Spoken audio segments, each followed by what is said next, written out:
Assalamualaikum warahmatullahi wabarakatuh. Perkenalkan, nama saya Agustina Wulansari, NIM 18101232220011. Nah, di sini saya akan menjelaskan tentang pengertian belajar sosial. Nah, belajar merupakan suatu kegiatan seseorang untuk mengubah perilaku mereka. Seluruh kegiatan belajar selalu diikuti oleh perubahan yang meliputi kecakapan, keterampilan dan sikap, pengertian, harga diri, watak, minat, penyesuaian diri, dan lain sebagainya. Perubahan tersebut meliputi perubahan kognitif, perubahan psikomotor, dan perubahan afektif. Prinsip-prinsip belajar pada hakikatnya berkaitan dengan potensi yang bersifat manusiawi dan berkelakuan. Belajar membutuhkan proses dan tahapan serta kematangan mereka yang belajar. Belajar lebih baik dan efektif jika didorong oleh motivasi, khususnya motivasi diri karena berbeda dengan belajar karena terpaksa atau memiliki rasa takut.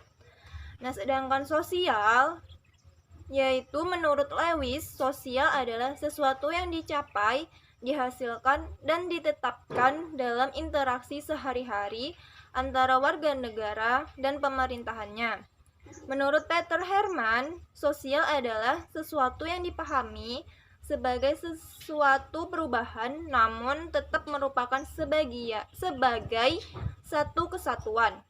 Jadi sosial arti sempitnya berarti kemasyarakatan, di mana sosial adalah keadaan di mana terdapat kehadiran orang lain. Kehadiran itu bisa nyata, Anda lihat dan Anda rasakan, namun juga bisa hanya dalam bentuk imajinasi. Setiap Anda bertemu orang meskipun hanya melihat atau mendengarkan saja, itu termasuk situasi sosial. Begitu juga ketika Anda sedang menelpon atau chatting dalam internet. Sehingga dapat disimpulkan bahwa belajar sosial adalah suatu proses tingkah laku di mana kita mengamati bahkan meniru suatu pola perilaku atau masyarakat yang awalnya tidak tahu menjadi tahu. Belajar sosial adalah belajar yang bertujuan memperoleh keterampilan dan pemahaman terhadap masalah-masalah sosial, penyesuaian terhadap nilai-nilai sosial, dan sebagainya. Termasuk belajar jenis ini misalnya belajar memahami masalah keluarga, masalah penyesuaian konflik antar etnis atau antar kelompok, dan masalah-masalah lain yang bersifat sosial. Nah, sekian presentasi dari saya, akan dilanjutkan oleh teman saya. Assalamualaikum warahmatullahi wabarakatuh. Perkenalkan, nama saya Tia Lansari. Di sini saya menjelaskan tentang teori belajar sosial. Albert Bandura sangat terkenal dengan teori pembelajaran sosial, salah satu konsep dalam aliran behaviorisme yang menekan pada kompeten kognitif dari pikiran, pemahaman, dan evaluasi. Teori kognitif sosial yang dikemukakan oleh Albert Bandura menyatakan bahwa faktor sosial dan kognitif serta faktor pelaku memainkan peran penting dalam pembelajaran. Faktor kognitif berupa ekspektasi atau penerimaan siswa untuk meraih keberhasilan. Faktor sosial mencakup pengamatan siswa terhadap perilaku orang tuanya. Bandura menjelaskan mengenai keterlibatan 4 fase dalam pembelajaran ini melalui pengamatan, yaitu yang pertama ada fase atensi atau perhatian. Yang kedua ada fase retensi atau pengingatan. Yang ketiga ada memproduksi gerak motorik. Yang keempat ada fase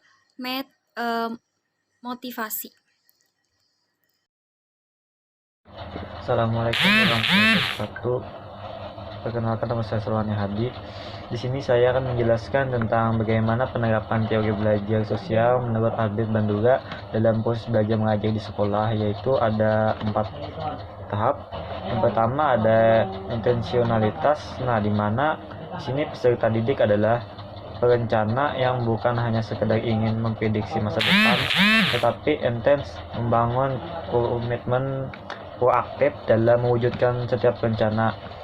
Yang kedua, memprediksi di mana peserta didik memiliki kemampuan mengantisipasi hasil tindakan dan memilih perilaku mana yang akan memberi keberhasilan dan perilaku yang mana untuk menghindari kegagalan.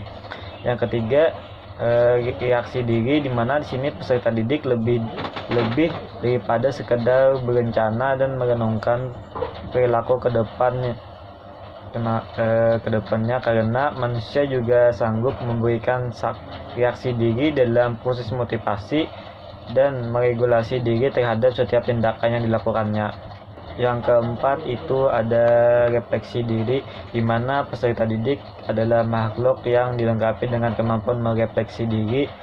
Kemampuan manusia merefleksi diri ini membentuk kepercayaan diri dari manusia bahwa manusia sanggup melakukan tindakan-tindakan yang akan menghasilkan efek yang diinginkan. Sekian, terima kasih. Assalamualaikum warahmatullahi wabarakatuh. Perkenalkan, nama saya Laila Asmi Rahmah, NIM 18 1012 322 001 dari kelompok 2. Di sini saya akan menjelaskan tentang prinsip-prinsip teori belajar sosial Albert Bandura dalam proses belajar mengajar. Jadi menurut Albert ada 8 prinsip-prinsip teori belajar sosial. Jadi yang pertama adalah kepribadian seseorang berkembang melalui proses pengamatan, di mana seseorang tersebut belajar melalui apa yang dia amati dan apa yang dia sedang amati itu. Selanjutnya, belajar melalui proses pengamatan atau modeling. Yang ketiga, determinasi resipokal. Jadi menurut Bandura, bahwa setiap proses belajar mengajar yang bermakna memberi pengaruh timbal balik antara pengalaman dengan interaksi sebagai pengalaman yang bersifat mendidik. Selanjutnya adalah tanpa reinforcement. Jadi menurut Bandura, reinforcement itu penting dalam menentukan apakah suatu tingkah laku akan terus terjadi atau tidak. Tapi itu bukan merupakan satu-satunya pembentuk tingkah laku seorang individu, itu menurut Bandura. Selanjutnya yang kelima adalah teori belajar sosial berusaha menjelaskan tingkah laku manusia dari segi interaksi feedback yang berkesinambungan antara faktor kognitif, tingkah laku, dan faktor lingkungan. Selanjutnya yang keenam adalah teori belajar sosial Bandura dapat menerapkan prinsip pertumbuhan selama berlangsungnya proses belajar mengajar karena terjadi upaya penyesuaian diri. Selanjutnya adalah yang ketujuh, mengkaji 4 tahap belajar dari proses pengamatan atau modeling yang terjadi dalam observational learning, yaitu yang pertama adalah atensi. Jadi atensi itu adalah seseorang harus memberikan perhatian terhadap model dengan cermat. Yang kedua adalah retensi. Jadi retensi di sini adalah mengingat kembali perilaku yang ditampilkan oleh model yang diamati.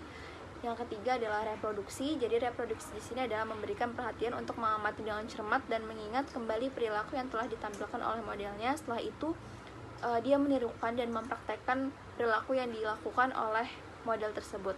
Selanjutnya yang keempat, yang terakhir adalah motivasional. Jadi di sini motivasional ini adalah motivasi untuk belajar. Jadi di sini dikatakan bahwa belajar yang berdasarkan bakat alami merupakan suatu proses dari upaya mengatasi kecenderungan alami dan menggantikannya dengan berbagai kebiasaan yang diperoleh lewat dukungan eksternal seperti yang modeling tadi. Selanjutnya yang terakhir adalah konsep dasar teori efikasi diri. Nah, di sini efikasi diri adalah adanya keyakinan bahwa setiap individu mempunyai kemampuan mengontrol pikiran, perasaan, dan perilakunya. Nah, maka dari itu efikasi diri merupakan masalah persepsi subjektif. Artinya efikasi diri di sini tidak selalu menggambarkan kemampuan yang sebenarnya, tetapi terkait dengan keyakinan yang dimiliki oleh individu tersebut. Sekian dari saya. Penjelasan selanjutnya akan dijelaskan oleh teman saya. Assalamualaikum warahmatullahi wabarakatuh. Perkenalkan, nama saya Taufik Hidayat dengan NIM 1810123111006. Di sini saya akan melanjutkan materi dari teman saya, yaitu faktor-faktor yang berproses dalam belajar observasi. Menurut Lesilolo, faktor-faktor yang berproses dalam belajar observasi antara lain yang pertama, perhatian. Di sini yaitu mencakup peristiwa, meniru, adanya kejelasan, keterlibatan, perasaan, tingkat kerumitan, kelaziman, nilai, fungsi. dan karakter pengamat, yaitu kemampuan indera, minat, persepsi, penguatan sebelumnya. Yang kedua, penyimpanan atau pengingat, mencakup mengkode simbolik, pengorganisasian pikiran, pengulangan simbol, pengulangan motorik. Yang ketiga yaitu reproduksi motorik, mencakup kemampuan fisik, kemampuan meniru, keakuratan umpan balik. Dan yang terakhir motivasi, mencakup dorongan dari luar dan penghargaan terhadap diri sendiri. Di sini saya akan melanjutkan lagi kembali yang terakhir, kelemahan dan kelebihan teori Albert Bandura.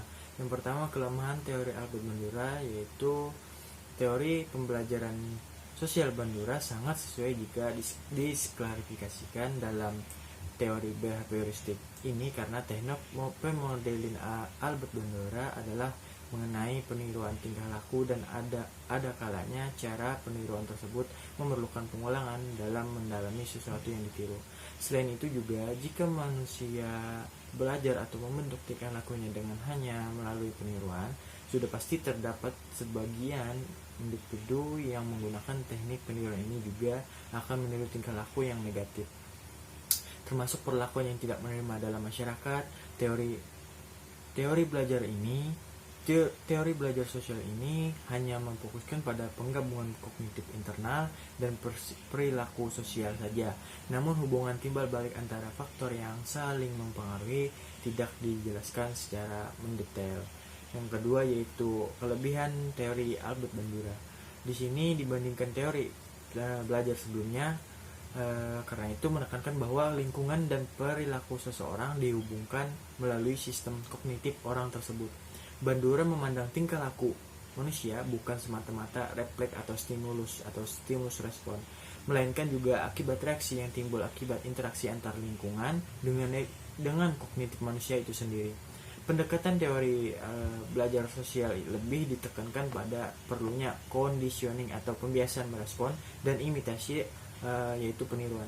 Selain itu, pendekatan belajar sosial menekankan pentingnya penelitian empiris dalam mempelajari perkembangan anak-anak.